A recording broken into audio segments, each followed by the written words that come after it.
Today's pronunciation lesson is contrasting sounds w and g. First, I will use each sound in a word. Then I will put the words into a sentence so that you can hear them together with contextual clues. Please listen closely to the differences in the sounds. First, the w sound in the word wait.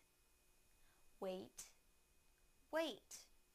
Now the g sound in the word gate. Gate, gate. Now I will use them both in a sentence.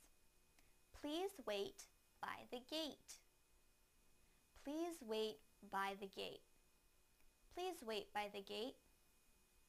Thank you for watching CartoonEnglish.tv's pronunciation lesson. Come visit our website for free lessons, games, and chat. Bye!